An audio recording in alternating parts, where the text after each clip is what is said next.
नमस्कार। सुहाना सफर विद कल्पना में आप सभी का स्वागत है। आज की हमारी कहानी का नाम है आहत पौरुष।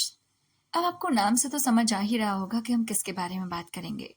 ये कहानी आशापूर्णा देवी जी ने लिखी है। तो चलिए कहानी शुरू करते हैं। दुबली पतली और छोटी सी वायनाकार देह, रूखा सूखा चेहरा, तेज नुकीली दाढ़ी मूछ और चमड़े से मढ़ा हांड पंजर, लेकिन आंखों में सारी दुनिया की पीड़ा और थकान। इस चेहरे को देखकर जवानी जैसे किसी शब्द को इसके नजदीक नहीं लाया जा सकता, और अगर लाया भी गया तो सिर्फ हंसी आएगी।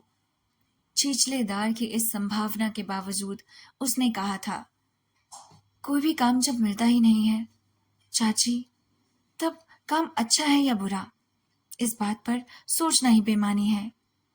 नौकरों वाला ही काम करूंगा, गले में पड़े जनेऊ खोल कर रख दूंगा, और क्या। ब्राह्मण होने की छोटी अकड़ छोड़नी पड़ेगी। जवानी के दिनों में भी मामा के भरोसे कब तक बैठा बैठा रोटी तोड़ता रहूंगा, इससे ज्यादा मुझसे ना हो पाएगा। तभी उसके मुंह से जवानी की दुहाई देने वाली बातें सुनकर मैं हंस पड़ी थी, लेकिन दूसरे ही क्षण इसे बड़ी मुश्किल से दबाते हुए मैंने पूछा, तुम्हारी उम्र कितनी है? 25। तो बेखास्ता मेरी हंसी निकल पड़ी। 2 के ऊपर 5, कहीं इसका आंकड़ा उल्टा पुल्टा तो नहीं हो गया है? कहीं 5 के ऊपर 2 तो नहीं? सचमुच अपने 25 के बदले अपनी उम्र 52 बताई होती तो मैं उस पर यकीन कर लेता, लेकिन मेरी हंसी देखकर मैं थोड़ी देर के लिए ठिठक गया। लेकिन मेरे सवाल के पीछे छिपे संकेत को समझकर उसने सर झुकाकर कहा, खाने को 2 ठाना तक नहीं जुटता चाची, इसलिए शरीर की हालत इतनी खस्ता हो गई है, और मामा भी वैसे ही मक्खी चूस। अगर मैं उसकी सगी चाची रही होती तो उसकी बातों पर अवश्य ही शर्मिंदा होती, लेकिन बात कुछ दूसरी ही थी।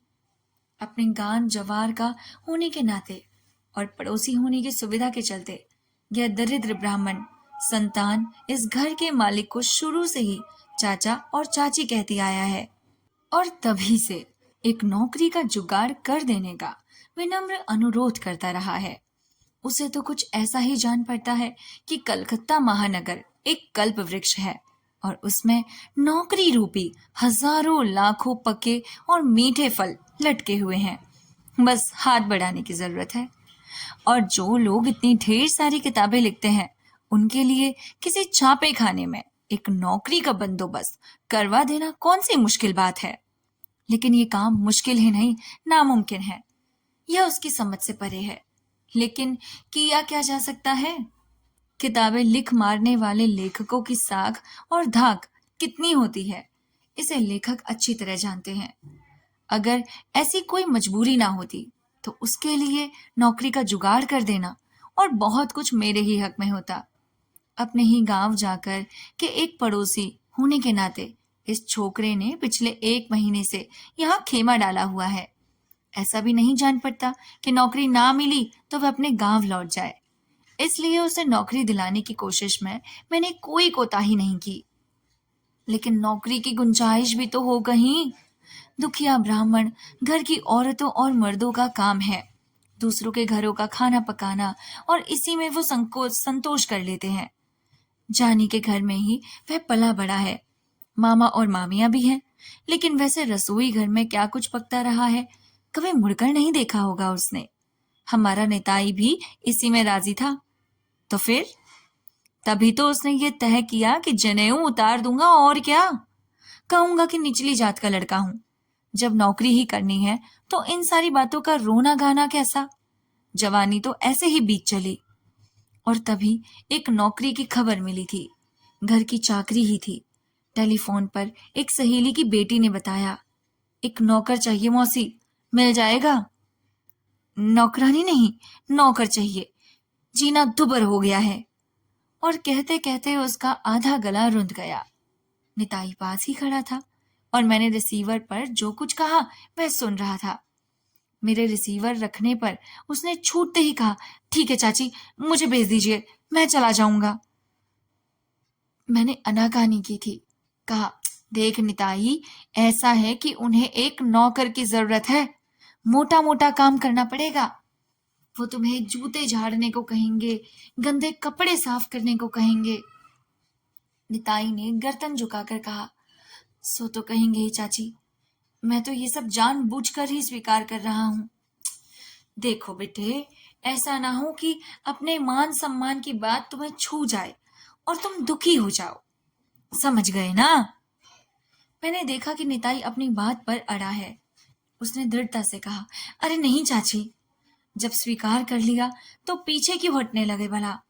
मुझे पता है, जूठे बर्तन भी उतारने पड़ेंगे, जूते चमकाने होंगे, सब करूंगा चाची। दूसरे के गले पैड़े रहने से यह काम कम ही अपमानजनक होगा ना। मैं कुछ ना कह सकी। क्या कहती भला? अपनी सहेली की बेटी के अनुरोध की रक्षा कर पाने की खुशी के साथ एक आदमी को खामखा बिठाकर खिलाने के दायित्व से मुक्ति भी मिली। अपनी छोटी मोटी पोटली में 2-1 कपड़े समेट कर उसने मुझसे वह पर्ची ले ली, जिस पर घर का नाम पता लिखा था, और काकुलिया की तरफ रवाना हो गया। थोड़ी देर बाद ही मेरी सहेली की बेटी ने अपनी हंसी खुशी का इजहार करते हुए टेलीफोन पर मुझे धन्यवाद दिया। बोली, मैं आपका उपहार कैसे भूल सकती हूँ मौसी, मैं ही जानती हूँ मैं कितनी परेशान थी। मैं मन ही मन मुस्कुरा रही थी। दरअसल बड़े लोगों की तकलीफें भी कुछ ज्यादा ही बड़ी होती हैं। ऐसा ना होता तो उनकी गृहस्थी में है ही कितने लोग, सिर्फ 2 जन, खुद वह और उसका पति, बस, कोई बाल बच्चा नहीं। लेकिन सुबह दोपहर शाम तीनों वेला कोई नौकर सामने ना दिख पड़े तो आंखों के सामने अंधेरा सा छा जाता है। हालांकि वह चाहे तो डिफ्रीजेंडर के भले के लिए सही एक दिन सौदा सुलूफ करके पूरे सप्ताह भर आराम कर सकती है। एक दिन खाना पकाकर 2-3 दिनों तक खाना खा सकती है। खाना थोड़ा गर्म ही तो करना होगा। मैं उसे खाना पकाना सिखा दूंगी चाची। कुछ दिनों के बाद शीला की भारी भरकम आवाज टेलीफोन के तार को झंझनाती टूट पड़ी। आपने तो बहुत बढ़िया आदमी भेजा है चाची, जरा सा नानुकुर नहीं, बेचारा बक दो झक दो चुप रहता है। वैसे इसकी जरूरत ही नहीं पड़ती, इसके पहले वाला तो बड़ा ही शैतान था, बास्टर्ड। बीच बीच में शीला का फोन आता रहता। शीला वैसे एक आधुनिक नारी है, कहना चाहिए जरूरत से ज्यादा आधुनिक है, और इस तरह के आधुनिक समाज में एक बारगी सबसे अधिक दिख पड़ने की योग्यता भी रखती है। लेकिन माँ और मौसियों के सामने में उसका कुछ दूसरा ही नजरिया रहा है। वह शीला का व्यक्तित्व उसे दूसरों से एकदम अलग कर देता था। अपने पिछले नौकरों के बारे में उसने जिन जिन विशेषणों का हवाला दिया, उसे टेलीफोन के इस सिरे पर सुनने वाले मेरे कान एकदम छिप उठते थे। गनीमत यह थी कि ईश्वर की कृपा से मैंने जिस आदमी को उसके पास भेजा था, उससे शीला खुश थी। निताई भी कम खुश नहीं था। 2 दिनों बाद ही वह मिलने आया मुझसे। उसकी देह पर हवाई शर्ट और गाढ़े का पैजामा था, हजामत बनी हुई थी और सफाचट चेहरे पर मुस्कान खेल रही थी। आपने तो बहुत ही अच्छी जगह काम दिलवा दिया चाची जी, वो दोनों बड़े अच्छे लोग हैं, और मैंने तो उन्हें कहा तक नहीं, तो भी उन्होंने खुद अपनी इच्छा से सारे कपड़े दिए हैं। मैं मन ही मन हंसती रही। एक तरफ तो कोई भी छोटी मोटी नौकरी पाने की चिंता में जनेऊ तक उतार कर रख देने को तैयार, और दूसरी तरफ ब्राह्मण का बेटा होने के बावजूद दूसरों के उतारे पुराने कपड़े पहन लेने में जरा भी शर्म नहीं। ठीक ही कहा गया है, भात के आगे कैसी जात। निताई के स्वर में उसकी खुशी झलक रही थी। चाची माँ, क्या बताऊं, खाना पीना एकदम फर्स्ट क्लास है, सब कुछ की सुविधा है। जो कुछ वो खाते हैं मुझे भी खिलाते हैं। इसे ही कहते हैं ऊंचा आचार और ऊंचा व्यवहार। मैं भी यही सोचता हूँ कि जिन्हें हम अपने पिता या गुरु की तरह मानते हैं, उनसे भला इतनी दूरी कैसी? जात पात का और छुए जाने का इतना विचार क्यों? ऐसे कैसे चलेगा? इससे तो हमारा भी नुकसान है और उनका भी। और वो दोनों खाते भी कितना है, बस दुनिया भर की अच्छी अच्छी चीजें लाकर ढेर लगा देते हैं। ऐसा लगता है कि वे सामान लाते हैं, जमा करते हैं और फिर फेंक देते हैं, या फिर मुझसे कहते हैं, निताई सुन, वह सब हम नहीं खाएंगे, अगर तुझे खाना है तो खा ले। केक, पेस्ट्री और ना जाने क्या क्या। मैं तो उन सब के नाम भी नहीं जानता। मुझे उसकी बातें सुनकर हंसी भी आती और दुख भी होता। मैं यही सोचती कि जैसे ब्राह्मण वंश के होने का इतना गर्व था, जो यहाँ तक कह रहा था कि जनेऊ खरोल कर रख दूंगा, वहीं अब बिना किसी हिचके के जूते झाड़ रहा है, जूठा खा रहा है। जाने भी दो, मुझे खामखा के झमेलों में ना पड़ना पड़े, यही बहुत है। लेकिन फिर भी मेरा जो कुछ भी उचार सा रहा। ठीक है, जी लगाकर काम करना, मैंने कहा। बस दो ही तो प्राणी हैं, जो करना है तुझे ही करना है, बस इसी तरह। निताई ने ठहाका लगाते हुए कहा। आपको कहना ना होगा चाची, भैया और भाभी जी तो कभी भूल कर भी नहीं देखते, जो करता है मैं ही करता हूँ। मुझे संतोष हुआ। उधर शीला का सुरीला संवाद सुनने को मिलता रहता था। मैं तो आपको दोनों वेला प्रणाम करती हूँ मौसी। काम करने का सलीका हो तो ऐसा। मुझे तो अपनी गृहस्थी की तरफ नजर उठाकर देखने की जरूरत तक नहीं पड़ती। निताई ही सौदा सुलूफ ले आता है, बाजार जाता है, खाना खाने में क्या बनेगा, सब उसी के जिम्मे रहता है। मैं यही सोच रही कि चलो कहीं तो कोई फर्क पड़ा। लोगों के लिए नौकर या रसोइये जुटा देना, अथवा किसी के ब्याह के लिए कहीं कोई जुगाड़ भिड़ा देना, तो आए दिन लगा ही रहता है। लेकिन अब तक कहीं से किसी का धन्यवाद नसीब ना हुआ। शिकायतें और उल्हाने ही मिलते रहे। अब तक उपहार में निताई की सादगी, उसकी मजबूरी और थोड़े में ही खुश हो जाने की तैयारी ने मेरी इज्जत रख ली थी। निताई तो ऐसा ही था, लेकिन ऐसा रह नहीं पाया। और मैं उसी बात पर आती हूँ। आज दोपहर को जब मैं खा पीकर हाथ में कहानी की किताब लेकर पढ़ रही थी और लगा कि नींद आ रही है, अचानक मैंने देखा कि निताई अपने हाथ में अपनी वही पुरानी पोटली लेकर मेरे सामने आ खड़ा हुआ। क्या बात है निताई, कैसे हो, मैंने पूछा। निताई की भोली भाली सूरत और सहमी सहमी आंखों में जैसे चिंगारियां फूट रही थी। सर झुकाकर खड़ा रहने और अंगूठे से जमीन कुरेदने वाली चर परिचित मुद्रा से अलग थलग जान पड़ाई वाले निताई आज एकदम खड़ा सीधा था। क्या हुआ, सारे कपड़े लत्ते लेकर चले आए तुम? अब मैं वहां काम नहीं करूंगा, उसने साफ साफ बता दिया। मैं हैरान। ऐसा जान पड़ा कि सरगम में बंधे टूट गए हैं तितर सितार। अरे ऐसा क्या हुआ? हाँ, सारे स्वर बिखर गए। दोनों ही पक्ष के मन में परस्पर भरोसा और एक दूसरे के लिए इतना आभार। यह अचानक क्या हुआ? मैंने उससे जानना चाहा, पर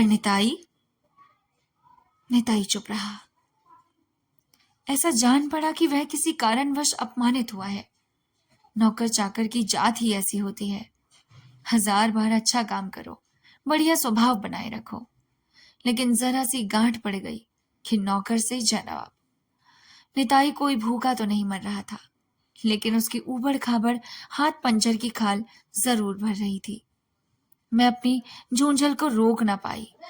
मैंने फिर पूछा, आखिर क्या हुआ? भग झक, ये तो तुम्हें पता होना चाहिए बेटे, कि अगर गलती करोगे तो झाड़ पड़नी ही पड़नी है। आखिर कौन है ऐसा जो नहीं करता कुछ भी, जो किसी को कुछ कहता ही नहीं? समझो बेटे, बताओ तो, आखिर हुआ क्या? आखिर तुम्हारे कोई सुरखाप का जगर तो नहीं पड़ा? अभी बस उस दिन तुम बता ही रहे थे कि सब कुछ शानदार है, और अचानक कोई बात भी हो गई। क्या हुआ बेटा, ये तो बताओ। नहीं चाची, निताई इस बार अपनी जुबान खोले बिना नहीं रह सका। उनकी बातचीत का ढंग तो बहुत ही अच्छा है। तो फिर क्या काम बहुत ज्यादा था? घर गृहस्थी का काम भी कहीं नाप जोक से ही होता है। एक दिन कुछ कम होता है, दूसरे दिन फिर ज्यादा भी हो जाता है। निताई ने मुझे बीच में ही रोकते हुए कहा, चाची जी ये बात नहीं है, काम कोई ज्यादा नहीं था। आपके आशीर्वाद से निताई इस कमजोर शरीर से भी घोड़े दौड़ा सकता है। मैं हैरान थी। तो काम छोड़ने के पीछे बात क्या है? क्यों छोड़ दिया तूने काम? सर झुकाए निताई के चेहरे की मांसपेशियां एक बार फिर उभर आई। उसकी आवाज में जैसे खनक रही थी। वहां मेरी मान मर्यादा को खतरा था। मान मर्यादा? मैं उसकी बात सुनकर सकते में आ गई। कोई बकझक नहीं तो फिर मान मर्यादा कैसी? जब कोई सी चीज थी जिसकी उंगली पकड़कर निताई भाग खड़ा हुआ। मैंने उसकी बात को दोहराते हुए कहा, तुम ही तो कह रहे हो कि ऐसी कोई बकझक या झड़प नहीं हुई, तो आखिर वहां कौन सी हवाई चिड़िया थी जिसके पंखों ने तुम्हारा सारा सम्मान सर सवार होकर उड़ गया फुर से? निताई फिर अपनी जानी पहचानी मुद्रा में लौट गया। उसने फिर सर झुकाए ही कहा, मैं आपको नहीं बता सकता चाची, नहीं बता सकता। अरे नहीं बता सकता? भला यह क्या बात हुई? मैं अपनी सहेली की बेटी शीला को जानती थी। वह ठीक है कि वह थोड़ी शौक है, जरा घमंडी है, लेकिन खैर मैंने भी तय कर लिया था। मैंने उससे पूछा, देख निताई, बिना बताए तो बात बनेगी नहीं। अगर तुम किसी के सर बेवजह दोष मर दो और काम छोड़ दो तो मैं शीला को क्या जवाब दूंगी? मुझे भी तो अभी तुरंत उससे पूछना पड़ेगा कि आखिर क्या बात हुई। निताई ने अपनी गर्दन को सिकोड़े सिकोड़े जवाब दिया, कह दीजिएगा, अचानक अपनी नानी के गुजर जाने की खबर पाकर वह गांव चला गया। वाह, यह बात तो तुम ही उन्हें जाकर बता सकते थे। इसमें ना बताने जैसी कोई दबी दबी छिपी बात तो नहीं। तो फिर आपके जो जी में आए वही कह दीजिएगा। मुझे बड़ा गुस्सा आ गया। मुझे सारी बातें मंजूर हैं, पर यह बहानेबाजी जरा भी पसंद नहीं। मैंने उसे धमकाते हुए कहा, यह सब बेकार की बातें हैं। तुम्हारा लंबा चौड़ा और बेशकीमती मान सम्मान आखिर किस बात से धूल में मिट गया, यह तुम्हें बताना ही होगा। निताई ने एक बार फिर आनाकानी की। ऐसा जान पड़ा कि उसके स्याह पड़ गए। दोनों कमजोर होंठ एक बार कांप उठे। उसकी आवाज सहमी हुई थी।